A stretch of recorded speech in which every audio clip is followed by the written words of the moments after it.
656 Sifat dingin yang mirip dengan Ricky Mo. Amanda Mu berdiri di depan pintu rumahnya dan dengan perlahan menarik kunci untuk membuka pintu. Dia baru saja memasukkan kunci ke lubang kunci, namun terdengar suara pintu dibuka dan ditutup pada rumah lain. Amanda Mu menolehkan kepalanya dan melihat pintu di seberang rumahnya ditutup. Apakah Tisno benar-benar tinggal di sini? Apakah ini hanya kebetulan? Akan ada kebetulan seperti itu di dunia ini. Amanda Mu sedikit menyipitkan matanya dan berpikir sejenak sebelum membuka pintu dan masuk ke dalam.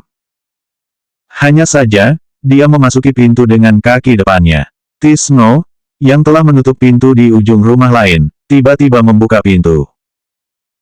Dia berdiri di dekat pintu, melirik ke pintu rumah Amanda Mu, dan mengeluarkan ponselnya untuk menelepon. Aku sudah bertemu dengannya, dia sepertinya agak curiga kepadaku. Entah apa yang dikatakan di ujung telepon, Tisno menjawab tanpa ekspresi, aku mengerti. Hari berikutnya, ketika Amanda Mu keluar, dia melirik pintu di depan rumahnya. Pintunya tertutup rapat, tidak tahu apakah Tisno ada di rumah atau di luar. Amanda Mu juga berniat pergi ke rumah Ricky Mo dulu untuk melihat Joanna Mo, dan kemudian pergi ke studio Emmeline Kin. Dia makan sarapan di luar, ketika melewati toko kue, dia membeli beberapa kue kecil yang indah dan cantik, kue itu dibungkus untuk diberikan kepada Joanna Mo. Dia sengaja melihat waktu dan memastikan bahwa Ricky Mo telah pergi, sebelum akhirnya melajukan mobil menuju villa Ricky Mo. Ketika Amanda Mu melaju ke pintu masuk villa Ricky Mo, ia menemukan sebuah mobil diparkir di pintu masuk, bagasi dibuka, dan seorang pengawal meletakkan barang bawaan di bagasi. Sepertinya ada seseorang yang akan pergi jauh. Amanda Mu memandangi ke arah dalam villa, ia sedikit mengernyitkan dahinya dan berkata, apakah Ricky ada di rumah? Pengawal itu tahu siapa Amanda Mu, meskipun sekarang dia telah meninggalkan villa, Ricky Mo masih mengizinkannya untuk mengunjungi Joanna Mo, yang berarti dia masih memiliki posisi bagi Ricky Mo. Karena itu, pengawalnya juga sangat sopan padanya. Pengawal itu mendengarkannya dan berkata dengan sangat hormat, Tuan muda sudah pergi pagi tadi. Jadi, mengapa kalian membawa koper? Siapa yang mau pergi? Amanda Mo hanya bertanya, tetapi sebelum pengawal berbicara, Stevie Mo berjalan keluar dari villa dan menyapa, Amanda. Amanda Mu mendongak dan melihat ke arah suara, dia melihat Stevie Mo yang terbungkus mantel tebal mendekatinya. Ia teringat kata-kata Tisno kemarin, Amanda Mu bertanya, apakah kamu mau pergi? Pergi ke luar negeri untuk melakukan penyembuhan. Stevie Mo menundukkan kepalanya, ia mengenakan syal wol tebal dan mengenakan sarung tangan, dia tampak sangat dingin dan lemah. Kemarin ia telah mendengar Tisno mengatakan ini, jadi Amanda Mu tidak merasa terlalu terkejut. Hanya saja ekspresi tenang pada wajah Amanda Mu jatuh ke mata Stevie Mo dan berubah menjadi makna lain. Stevie Mo pikir, Amanda Mu telah mengatakan sesuatu kepada Ricky Mo, lalu Ricky Mo mengatakan apa yang dikatakan oleh Amanda Mu kepadanya, memintanya untuk melakukan penyembuhan. Stevie Mo mengisap hidungnya dan suaranya sedikit serak, terima kasih, Amanda. Amanda Mu merasa bingung, terima kasih untuk apa? Stevie Mo berpikir bahwa Amanda Mu tidak ingin membicarakan ini, jadi dia hanya tersenyum. Wajah Stevie Mo hari ini tampak sangat cerah, tetapi wajah saat ini terlihat mirip dengan Ricky Mo, memiliki dasar yang sangat baik, meskipun dia lemah, namun tetap cantik. Nona, sudah waktunya untuk berangkat. Pengawal di samping mendesak Stevie Mo. Stevie Mo menatap Amanda Mu lagi, aku sudah mau pergi, kamu dan Ricky harus hidup rukun. Nada suaranya terdengar samar, ada semacam perasaan menunjuk masalah berikutnya. Amanda Mu bertanya tanpa ekspresi, bagaimana dengan Tisno? Kenapa dia tidak ada di sini? Stevie Mo sedikit terkejut, lalu berkata dengan lembut, dia tidak ada hubungan apa-apa denganku, jadi, untuk apa aku membawanya? Tisno tidak pergi ke luar negeri dengannya. Tapi Stevie Mo juga memiliki harga diri, dia tidak akan memberitahu Amanda Mu bahwa dia benar-benar ingin Tisno ikut dengannya, tetapi Tisno tidak pergi. Pikiran berliku di benak Stevie Mo ini tidak diketahui oleh Amanda Mu. Dia merasa sedikit bingung, dia tidak menyangka apa yang dikatakan Tisno itu benar, Stevie Mo benar-benar tidak membawa Tisno pergi bersamanya. Pada saat ini, perasaan Amanda Mu masih rumit di hadapan Stevie Mo, dan akhirnya hanya mengucapkan kata, jaga dirimu baik-baik. Kamu juga, Stevie Mo sepertinya ingin mengatakan sesuatu, dan akhirnya dia masuk ke mobil tanpa mengatakan apa yang ada di pikirannya. Mobil Stevie Mo melaju pergi, dan Amanda Mu memasuki villa. Sekarang villa ini sudah ditinggal oleh Tisno dan Stevie Mo, tersisa sekelompok pengawal dan pelayan, jelas-jelas tampak sangat kosong. Nyonya, Nona Mu, pelayan itu masih belum terbiasa. Amanda Mu sedikit mengangguk dan naik ke atas untuk menemui Joanna Mo. Keadaan Joanna Mo berangsur membaik, dia mendengar pintu terbuka, berbalik dan melihat Amanda Mu, matanya berbinar, tetapi dia tidak berbicara. Amanda Mu menemani Joanna Mo di kamar sejenak, lalu membujuknya turun ke bawah untuk menonton TV. Untungnya, kartun memiliki kekuatan sihir yang kuat, dan setiap anak sulit menolaknya. Amanda Mu membawanya ke ruang utama dan melihat berita hiburan terbaru ketika dia mengambil remote TV untuk mengganti saluran. Tadi malam, seorang reporter memotret Ricky Mo, direktur perusahaan Mo saat ini. Dia pulang ke rumah seorang wanita, berdasarkan pemahaman tentang dirinya, sepertinya dia adalah seorang wanita yang memiliki kontrak pernikahan dengan tuan muda Mo yaitu wanita bermarga Su. Amanda Mu mengertu bibirnya dan mengganti saluran. Hubungan Ricky Mo dan mantan tunangannya sudah membaik. Tak disangka, ketika mengubah saluran, ternyata masih memunculkan berita hiburan tentang Ricky Mo.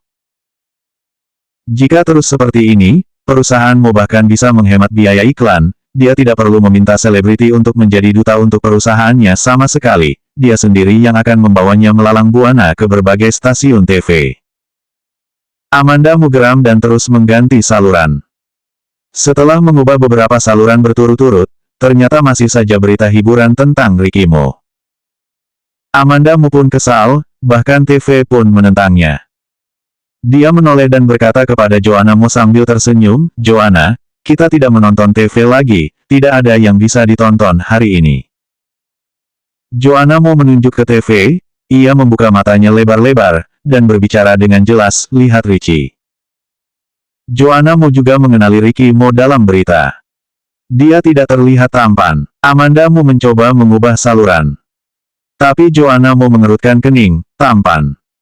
Amanda Mo. Dia harus mengubahnya kembali.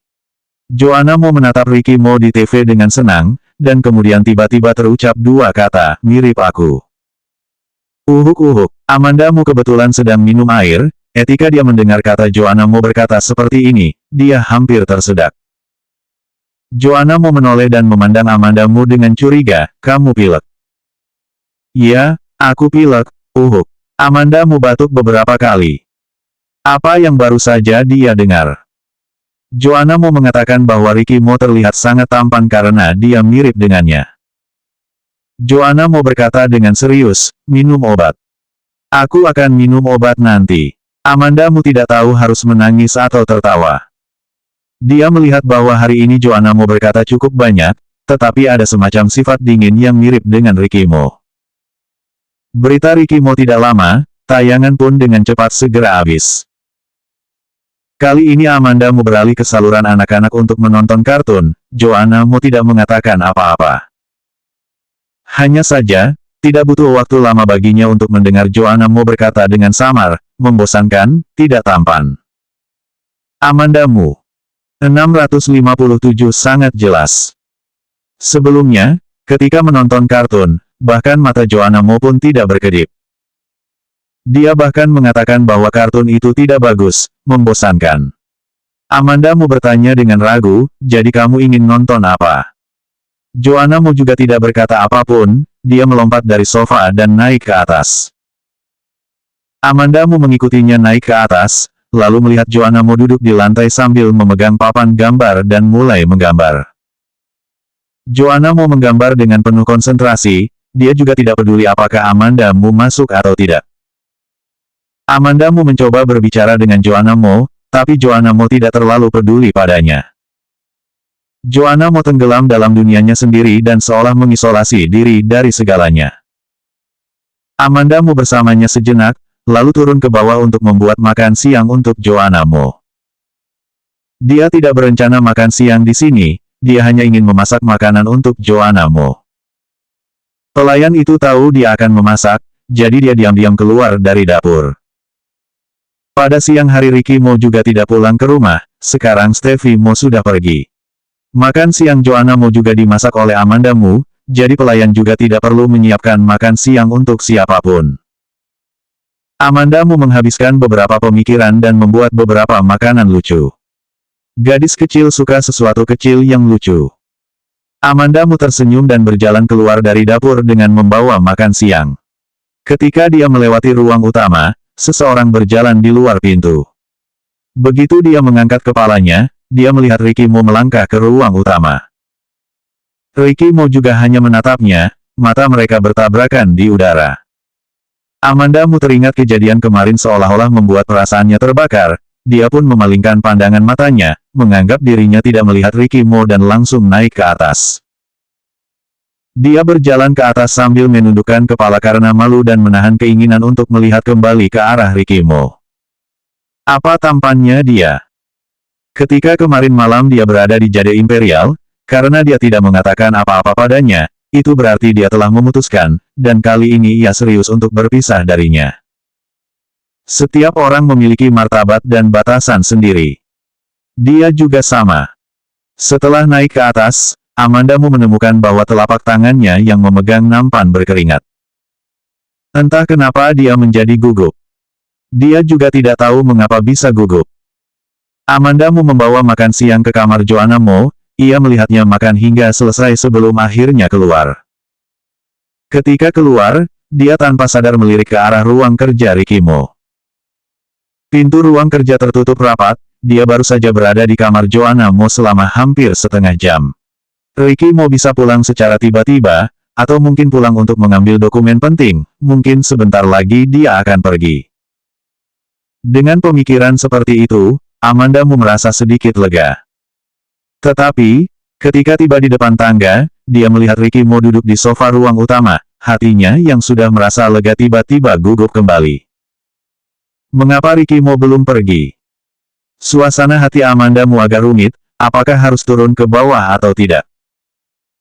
Dia melirik ke arah bawah lagi, Ricky Mo memegang ponsel dan menundukkan kepalanya, entah apa yang sedang dilakukannya. Pada saat ini, ponselnya berdering. Melihat Ricky Mo mengangkat telepon, Amanda Mo turun ke bawah tanpa perasaan khawatir. Dia sudah tiba ke ruang utama, memberikan nampan langsung ke pelayan, lalu berbalik dan melangkahkan kaki ke arah luar. Saat ini, suara Ricky Mo tiba-tiba terdengar di belakangnya, berhenti.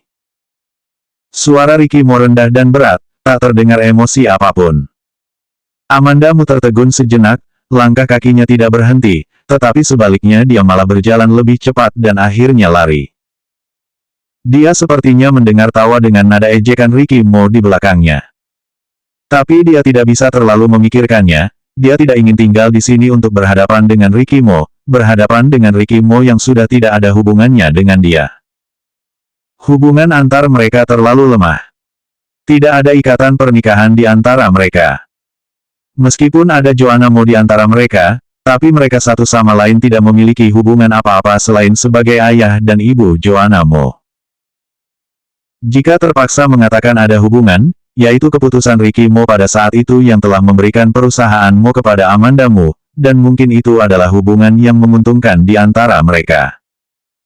Seketika, Amanda Mo pun berpikir. Sehingga ketika dia berlari keluar dan dihentikan oleh pengawal, dia membeku beberapa saat sebelum bereaksi. Apa yang kalian lakukan? Lepaskan. Amanda Mo menunjukkan ekspresi wajahnya yang dingin, alisnya juga tampak garang. Para pengawal saling memandang dengan ragu-ragu, tetapi pada akhirnya mereka masih tidak berniat untuk melepaskannya. Amanda Mo mengerti bahwa ini adalah maksud dari Ricky Mo. Amanda Mo menoleh ke belakang dan melihat Ricky Mo berjalan keluar dari ruang utama tanpa terburu-buru. Jas hitam membuatnya tampak lebih acuh dan lebih suram, hingga membuat orang merasa sedikit lebih sulit memahaminya. Amandamu mengerutkan alisnya dan menatapnya. Ricky, apa maksudmu? Ricky mau berjalan perlahan ke arahnya, dan setiap kali dia mengambil langkah, Amandamu merasakan rasa penindasan yang lebih besar pada tubuhnya, hingga dia mundur 2 langkah tanpa sadar. Pada akhirnya, Ricky mau tiba di dekatnya dan berhenti. Ia menatapnya sejenak, dan kemudian perlahan berkata, apakah kamu tidak dengar ketika aku bilang berhenti? Tuan Muda Mo tidak menyebut nama, siapa yang tahu jika kamu menyuruh Mor berhenti, atau Dick untuk berhenti. Amandamu sedikit mengangkat dagunya, wajahnya dingin, sedikit pun tidak memiliki kesempatan. Ricky Mo tiba-tiba tertawa mendengus. Secara tidak sadar Amandamu menunjukkan bibirnya yang cemberut, kenapa kamu tertawa? Apa yang lucu? Ia menggunakan sesuatu figur untuk membohongi orang lain. Kamu pikir apakah kamu bisa mundur dalam masalah di Jade Imperial, dan berpikir kamu memiliki kemampuan? Ricky Mo memandangnya dengan nada bicara sindiran, jadilah wanita yang tenang, jangan sering buat masalah, bagaimanapun kamu adalah ibu dari anakku.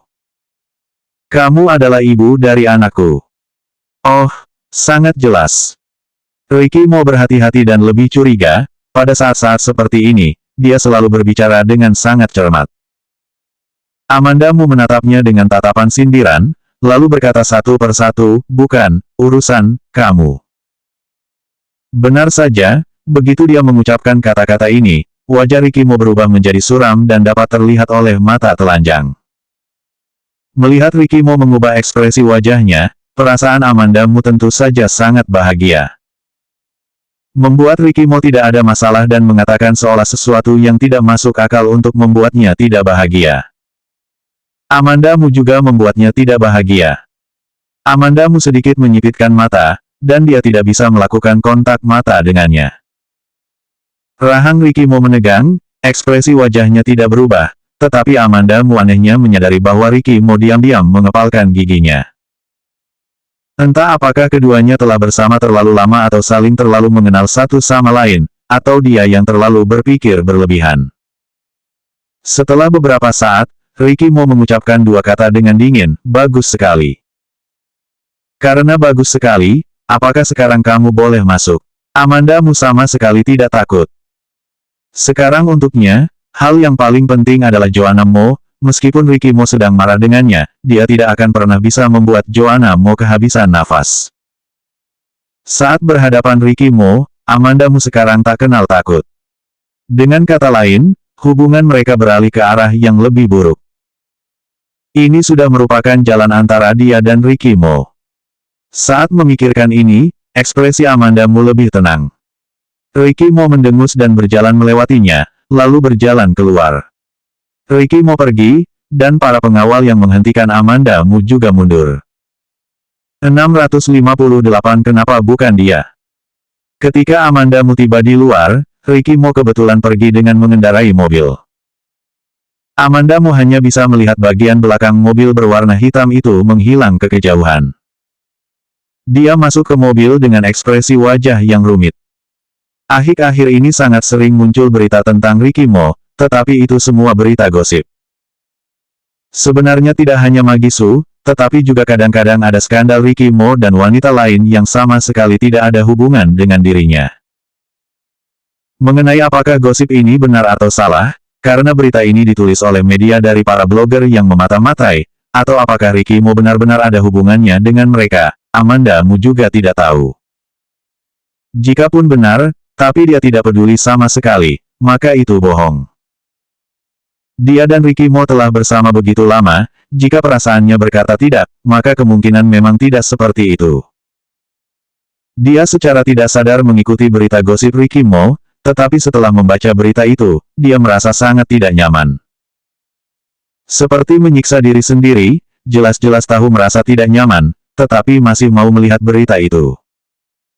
Jauh di dalam hati Amandamu, ia merasa bahwa sikap Ricky Mo akhir-akhir sangat tidak normal. Bagaimana bisa seorang pria yang tidak memiliki pikiran nafsu yang dominan, sering muncul skandal dengan wanita yang berbeda? Ini sama sekali tidak sejalan dengan gaya perilaku Ricky Mo. Amandamu mengendarai mobil, dan sedikit terganggu, jadi dia mengemudi lebih pelan. Hingga ada beberapa yang mobil mengejarnya dari belakang dan menyusul mobilnya, dia bereaksi keras dan menginjak rem. Karena mengerem dengan tergesa, tubuhnya seketika condong ke depan. Dia merasa pusing sesaat, dan ketika dia melihat keluar, dia melihat orang-orang di mobil yang berdiri di depannya mulai turun satu demi satu. Orang-orang itu dipimpin adalah Mike Jiang. Benar-benar orang jahat yang meninggalkan pengaruh yang buruk. Amanda Mu langsung mengeluarkan ponselnya untuk menghubungi polisi. Namun, setelah mengeluarkan ponselnya, anak buah Mike Jiang langsung menghancurkan jendela mobil. Pecahan-pecahan kaca jendela memercik di tubuhnya, dan tangan serta wajahnya tergores dengan tingkat keparahan yang berbeda. Hati Amanda Mu panik, tanpa sadar menoleh untuk melarikan diri ke posisi kursi pengemudi di sisi lain.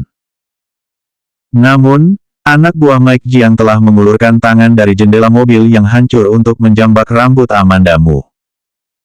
Dan Amanda Mu saat ini kebetulan sudah terhubung dengan polisi. Ponsel terlepas dari tangannya, dan suara polisi berdering di ponsel tersebut, "Halo. Ada orang di sini." Rambut Amanda Mu ditarik dengan kejam oleh mereka, dan wajahnya menunjukkan kesakitan sehingga membuatnya terlihat pucat, dan dia berkata dengan keras, "Ini Jalan Huanan, aku, Gadis busuk, ternyata kamu berani memanggil polisi." Orang yang menarik rambutnya hingga keluar dari jendela saat ini membantingnya, dan lehernya tersangkut di sudut kaca jendela yang pecah. Hari ini dia mengenakan syal putih, seketika darahnya mewarnai syalnya. Amanda Mu sudah sangat kesakitan hingga dia tidak bisa berbicara. Pintu mobil dibuka, dia langsung diseret keluar, dan ponselnya diambil oleh mereka, dia melemparkannya dengan kejam ke jalan. Mike Jiang muncul dari belakang, kemudian dia mengutuk dan berkata dengan keras, "Apa yang akan kalian lakukan? Aku belum melakukan apa-apa terhadap dia tapi kalian sudah ingin membuatnya mati." Seseorang dengan cepat menjelaskan dengan marah, "Tuan Jiang, tidak separah itu, dia tidak akan mati. Lebih baik jangan bunuh dia, aku mau dia hidup." Mike Jiang melirik Amanda Mu dengan kepala miring, ia tersenyum jahat, "Hari ini, jangan berpikir ada orang yang akan datang untuk menyelamatkanmu, aku tidak akan melepaskanmu." Setelah dia selesai berbicara, ia menegakkan badan sambil tertawa dingin dan berkata, "Dia sudah menghubungi polisi, jadi kalian tangani dulu urusan itu, dan kemudian kalian singkirkan polisi itu dan kirimkan kepadaku." Setelah Mike Jiang selesai berkata, dia memimpin masuk ke dalam mobil. Hanya saja, ketika dia masuk ke dalam mobil, ada sebuah mobil berwarna hitam bergegas datang. Mata Mike Jiang melebar dan dia memarahi pengemudi, "Hindari mobil itu." Sialan. Sopir itu membelok tajam, tetapi mobil itu masih datang menabraknya. Leher Amanda Mu masih berdarah. Saat ini, tubuhnya agak dingin, dan pandangannya sedikit kabur, dan dia tidak bisa melihat siapa yang ada di dalam mobil itu. Ricky Mo baru saja pergi dari hadapannya. Apakah itu Ricky Mo? Pintu mobil terbuka dan sosok tinggi keluar dari mobil. Pria itu langsung jalan mendekat. Ketika dia mendekat, Amanda Mu tidak bisa melihat siapa yang datang. Dia bergumam tak percaya, "Kenzo." "Amanda." Kenzo Lee memanggilnya, dengan senyum yang terus terpasang di wajahnya, tetapi ketika matanya melihat syal wanita itu yang berlumuran darah, wajahnya tiba-tiba menjadi suram. Amanda Mu tidak bisa lagi merasakan rasa sakit di tubuhnya saat ini, dia hanya memikirkan satu pertanyaan. Kenapa bukan Ricky Mo? Kenapa bukan dia? Tapi tidak ada orang yang bisa menjawabnya. Mobil Mike Jiang ditabrak, tetapi mobilnya baik-baik saja dan dia juga tidak ada masalah. Dia awalnya mengira itu pria dengan identitas yang besar, namun ketika turun dari mobil, dia melihat Kenzo Lee berdiri di sana sendirian, dan dia penuh percaya diri, "Bocah yang keras kepala, kamu baru datang ke kota J, kan? Apakah kamu tahu mobil siapa yang kamu tabrak?" Kenzo Lee menoleh dan melirik Mike Jiang, dan berkata dengan dingin, "Lepaskan dia." Mungkin karena dia sering menunjukkan senyum, wajah Kenzo Lee membuat orang-orang yang tidak mengenalnya atau mengetahui dirinya secara detil, hanya merasa bahwa tidak ada jejak serangan pada dirinya. Mike Jiang sangat meremehkan Kenzo Lee, besar juga nyalimu. Aku sudah lama tidak melihat orang dengan nyali sepertimu ini, apakah kamu tahu di mana aku pernah melihat orang-orang yang memiliki nyali sepertimu? Mereka semua sudah mati. Mike Jiang tertawa sangat jahat, aku akan memberimu kesempatan, sekarang kamu berlutut dan panggil aku Tuan Muda, dan aku akan mengizinkan kamu pergi, tetapi jika kamu tidak berlutut, kamu hanya bisa bersama orang-orang itu. Tidak hanya Mike Jiang yang meremehkan Ken Zhou, tetapi Ken Zhou juga meremehkan Mike Jiang. Dia hanya melirik Amanda Mu, dan emosi di matanya agak sulit untuk ditebak, seolah-olah dia sedang memastikan sesuatu, dan sepertinya tidak ada apa-apa. Kemudian, dia dengan cepat memalingkan muka, dan bergerak cepat mendatangi Mike Jiang. Bagaimana bisa Amanda Mu tidak melihatnya menyerang, dia hanya melihat Ken Zhou menghantam kepala Mike Jiang ke jendela mobil yang berada di sekitar. Entah seberapa kuat Ken Zhou menggunakan tenaganya hingga membuat jendela mobil pecah, kepala Mike Jiang pecah, dan darah mengalir di dahinya.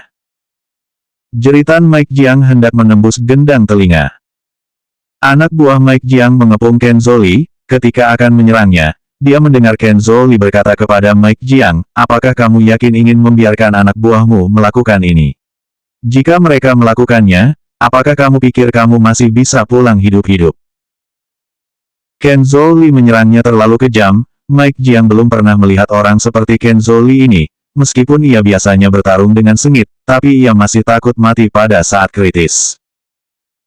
Sekujur tubuh Mike Jiang gemetar, dia sangat ketakutan, dan bahkan suaranya bergetar, kalian jangan datang mendekat, mundur. Ketika Ken Zhou melihat Mike Jiang yang ketakutan, seketika muncul sedikit rasa jijik di matanya, dan dia berkata dengan dingin, lepaskan Amanda. Lepaskan wanita itu.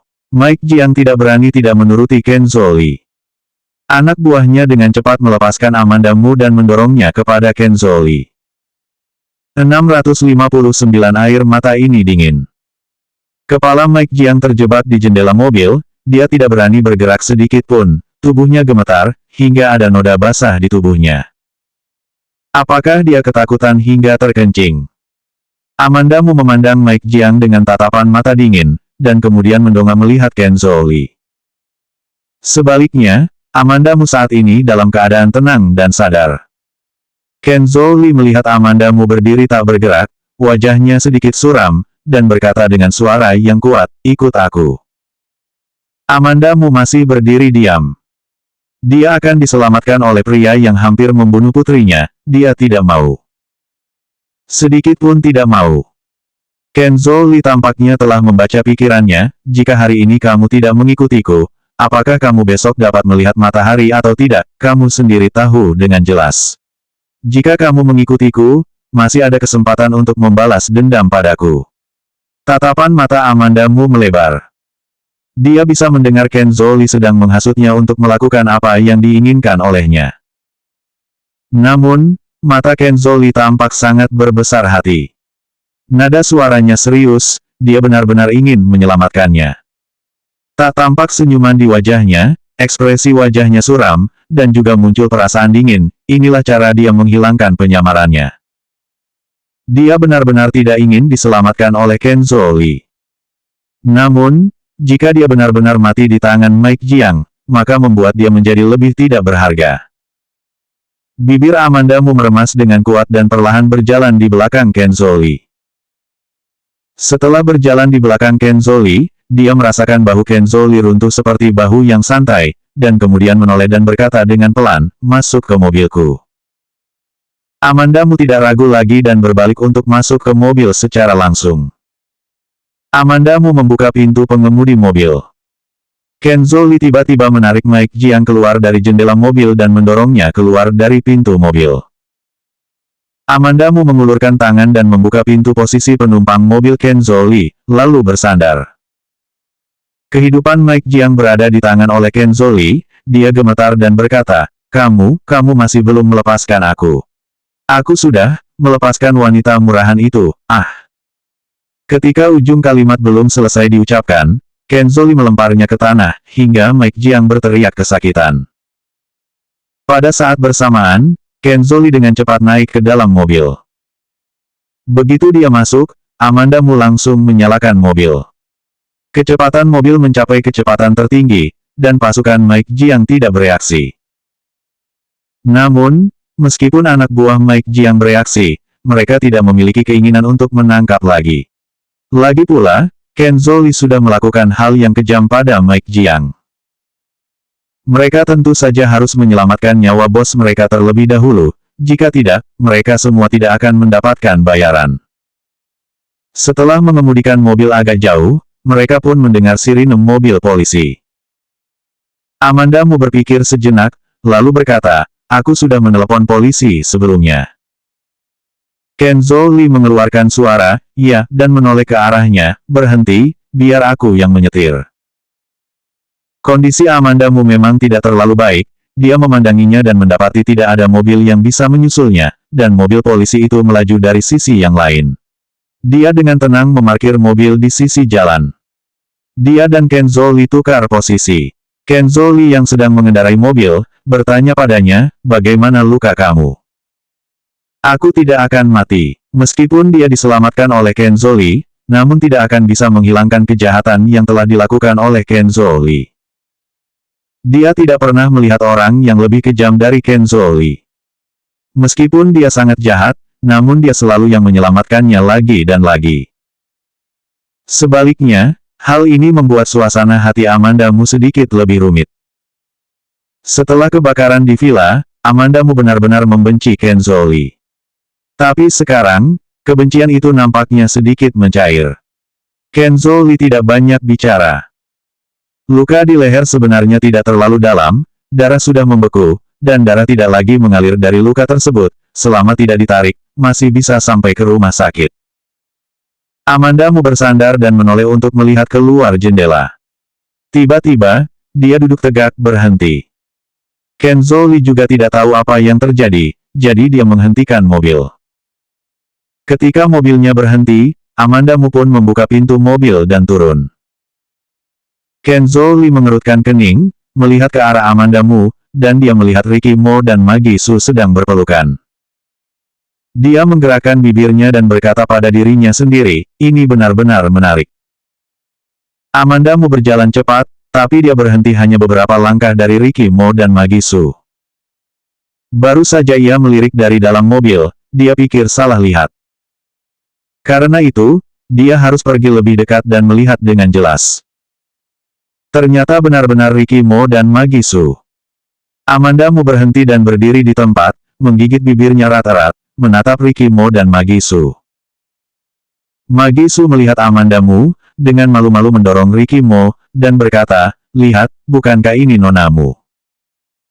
Ricky Mo menoleh untuk melihat Amanda Mu, bagian suram di matanya, sulit ditebak apa yang sedang pikirkan olehnya. Dia menatap Amanda Mu sejenak, lalu menjawab dengan ringan, oh. Magi Su sangat puas dengan sikap Ricky Mo yang acuh tak acuh, dengan sengaja terkejut dan berkata, tampaknya ada sesuatu yang terjadi padanya. Bagaimanapun, dia juga adalah mantan istrimu, apakah kamu tidak ingin bertanya, apa yang sedang terjadi padanya? Orang-orang yang tidak memiliki hubungan, tidak perlu banyak bertanya, ayo pergi. Ricky Mo selesai, dan membuka pintu posisi penumpang pada tubuh mobil untuk Magi Su. Magi Su dengan bangga tersenyum pada Amanda Mu dan dengan sombong memasuki mobil dengan mengangkat dagu di wajahnya. Sebenarnya, orang-orang yang menonton Amanda Mu dari awal hingga akhir hanyalah Ricky Mo. Dia hanya peduli dengan Ricky Mo. Tapi apa yang dikatakan Ricky Mo? Jangan terlalu banyak bertanya pada orang yang tidak penting. Seorang yang baik tidak harus bertanya. Magi Su masuk ke mobil, Ricky Mo menutup pintu, lalu berbalik dan berjalan menuju pintu posisi pengemudi. Pada saat ini, dia mendengar suara dingin Amanda Mu menusuk hatinya yang datang dari belakangnya, Ricky. Mereka berdua tidak pernah terlalu memperhatikan satu sama lain, mereka berdua saling memanggil nama mereka, tetapi mereka tidak pernah benar-benar merasa menjauh. Tetapi pada saat ini, ketika Amanda Mu memanggil namanya, itu membuatnya merasa dingin dari dalam keluar. Dia membelakangi Amanda Mu dan tidak melihat ke belakang. Wajah Amanda Mu mati rasa karena kedinginan, seperti yang kamu inginkan, kedepannya kita sama sekali tidak memiliki hubungan. Setelah selesai berkata, dia berbalik dan berjalan menuju mobil Kenzo Lee dengan langkah yang cepat, lalu dengan cepat masuk ke mobil Kenzo Lee. Kenzo Lee memandangnya dengan ekspresi wajah main-main, apakah sudah bisa pergi sekarang? Wajah Amandamu sedingin musim dingin ini. Terserah kamu, aku dan Ricky tidak ada hubungan lagi. Ekspresi wajah Kenzo Lee sedikit terpana, dan dia menatap wajahnya dengan senyum yang tidak jelas, benarkah? Lalu, untuk apa kamu menangis? Amandamu membeku sesaat, mengulurkan tangan dan mengusap wajahnya sendiri. Jari-jari tangannya merasakan kelembapan dari wajahnya yang dingin. Dia ragu-ragu untuk mengulurkan tangannya ke arah mata, ternyata dia menangis. Air mata ini dingin. Amandamu mengulurkan tangan tanpa ekspresi di wajahnya untuk menghapus air mata di wajahnya, dan kemudian berkata dengan suara dingin yang sama, lukanya terlalu sakit, jika tidak segera ke rumah sakit, aku akan mati di mobilmu. Aku tidak akan membiarkanmu mati. Tentu saja Kenzo Lee tidak akan percaya omong kosong Amandamu saat ini, meskipun Amandamu mengatakannya dengan serius. Kenzo Lee mengemudi sepanjang jalan dan mengantar Amandamu ke rumah sakit. 660 kamu menikah denganku. Luka Amandamu tidak dalam, tapi agak panjang. Dokter berkata lukanya harus dijahit. Amandamu dari tadi tampak sangat tenang. Namun, ketika dokter ingin memberinya obat bius, Amandamu menolak. Wajahnya tampak tidak tegang, tidak ada jejak ekspresi sedikit pun di wajahnya, langsung jahit saja, tidak perlu menggunakan obat penghilang rasa sakit. Dokter itu adalah seorang pria parubaya. Begitu dia mendengar kata-kata Amandamu, mula-mula wajahnya tampak bingung, lalu dia bertanya dengan ragu, tidak perlu menggunakan obat penghilang rasa sakit. Tanpa menunggu Amandamu berbicara, Kenzo Lee maju ke depan, ia mengerutkan kening dan berkata, Amanda, kamu gila atau bodoh? Apakah kamu pikir kamu adalah seorang prajurit wanita? Amandamu juga tidak melihat siapapun, matanya tidak terlalu fokus, dia berkata dengan lembut, aku ingin mengingat rasa sakit ini. Dia harus mengingat rasa sakit yang Ricky mau berikan padanya. Kenzo Lee tampak marah pada wajahnya yang tersenyum, wajahnya sedikit suram, dan dia menjatuhkan dua kata, terserah kamu. Dokter tentu saja tidak bisa memahami kata-kata keduanya, dia juga tidak tahu hubungan antara keduanya, tetapi dia hanya tahu bahwa keduanya memutuskan untuk tidak menggunakan obat penghilang rasa sakit.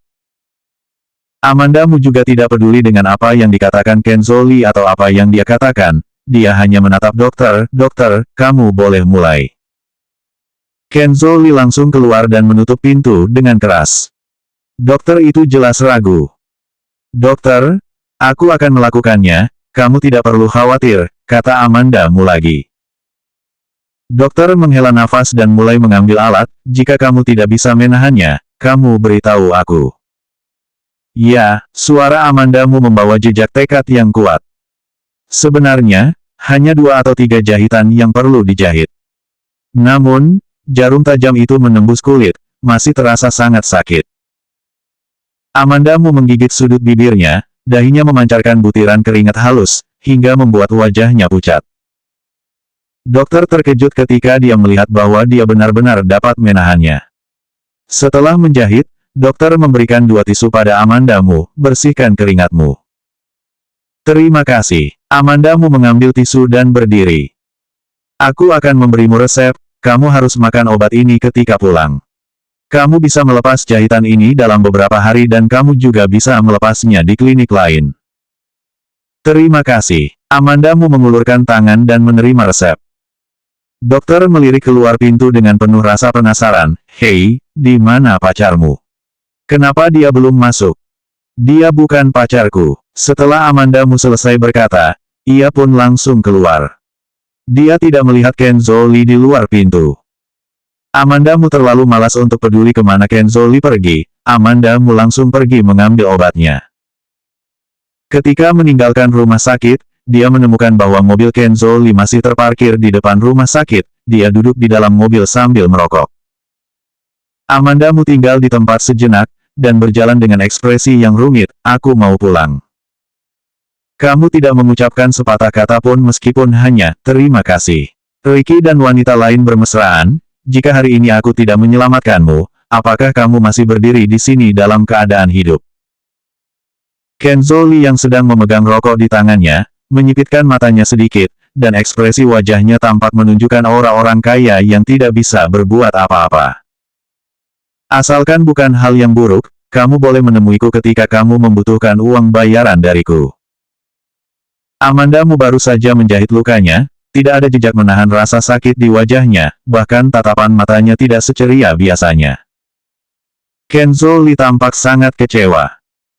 Dia memadamkan rokok di tangannya dengan perasaan kesal, lalu berkata sekali lagi, asalkan bukan hal yang buruk, semuanya boleh.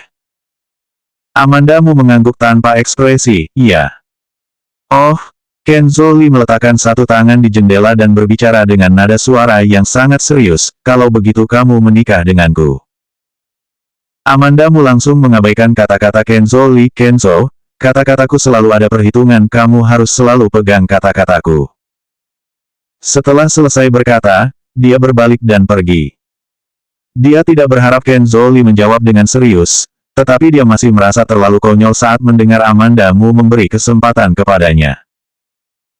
Mobil Amandamu dihentikan di jalan oleh anak buah dari Mike Jiang. Ketika pergi, dia dan Kenzo Lee menaiki mobil Kenzo Lee. Dia sekarang hanya bisa naik taksi. Ponsel tidak ada di tangannya, dan dompet masih di dalam mobil. Semuanya terlihat mengerikan. Amandamu berpikir, dia mungkin harus pulang. Hei! Ada suara datang dari mobil yang lewat. Dia pun menolehkan kepalanya dan melihat, ternyata masih Kenzo Lee. Amandamu mempercepat langkahnya dan mengabaikannya. Masuk ke dalam mobil, aku akan mengantarmu pulang. Kenzo Lee mengemudikan mobilnya dengan sangat lambat, dia mengendalikannya dengan sangat baik, hingga akhirnya sejajar dengan Amandamu. Melihat Amandamu mengabaikannya, dia berkata lagi, apakah kamu mau pulang? Amandamu sudah memutuskan untuk tidak memperdulikan Kenzo Lee dan tidak akan mengatakan apa-apa lagi. Tapi Kenzo Lee juga sangat keras kepala, ia mengikutinya dengan cepat. Keduanya tidak lagi berbicara, jadi, Amandamu jalan kaki dan Kenzo Lee sambil mengemudikan mobil, lalu tiba ke kediaman Amandamu. Untungnya, rumah sakit tidak jauh dari kediaman Amandamu. Meski begitu, dia masih harus berjalan selama 1 jam. Ketika dia naik ke atas, Kenzo Lee mengikutinya. Apakah kamu akan ikut aku masuk? Amandamu berhenti di depan pintu. Aku sudah datang ke sini, bukankah kamu berencana untuk mengundang penyelamatmu untuk minum teh? Kenzo Lee tampak tidak menyerah. Amandamu tidak punya banyak energi untuk menghadapinya, ia membuka pintu dan masuk, lalu langsung ke dapur dan merebus air untuk membuat secangkir teh untuk Kenzo Lee. Dia meletakkan cangkir teh, tong, di atas meja kopi, cepat pergi setelah minum. Pemanasan di ruangan itu tidak dinyalakan, sehingga teh tersebut dengan cepat menjadi dingin. Kenzo Lee juga tidak terlalu banyak basa-basi, dia minum teh dan langsung pergi. Setelah hanya tersisa Amandamu sendirian di rumah, suasana menjadi agak menakutkan dan sunyi. Dia melemparkan cangkir yang diminum Kenzo Lee langsung ke tempat sampah, pergi ke kamar mandi, dan berdiri di depan cermin untuk melihat luka di lehernya. Wanita di cermin memiliki ekspresi wajah yang mengerikan, dan ekspresinya seperti mayat hidup. Amandamu menyentuh wajahnya dan bergumam, kamu harus semangat, masih ada banyak hal yang harus dihadapi, dan masih harus menulis naskah untuk beberapa episode. Dia memegang sudut bibirnya, berusaha untuk mengeluarkan senyum. Namun, senyum yang keluar seperti ini terlihat lebih buruk daripada menangis. Seketika wajah Amandamu menjadi suram, ia mencuci tangannya dan pergi ke kamar mandi. Wajahnya terlalu jelek, dia tidak ingin melihat ke cermin lagi. Amandamu mengganti pakaiannya, membersihkan diri sejenak, lalu mengambil syal dan jaket yang bernoda darah tadi dan bersiap turun ke bawah untuk membuatnya. Dia meninggalkan rumah dan menunggu lift, ketika pintu lift terbuka dan orang yang keluar adalah Tisno. Tisno membawa tas hitam dan mengenakan topi, dia tidak terlihat seperti orang yang baik. Tapi Amandamu tahu bahwa Tisno memiliki aturan dan prinsip sendiri. Seseorang yang memegang aturan dan prinsip sebenarnya tidak menakutkan, selama kamu tidak melanggar aturan dan prinsipnya terlebih dahulu.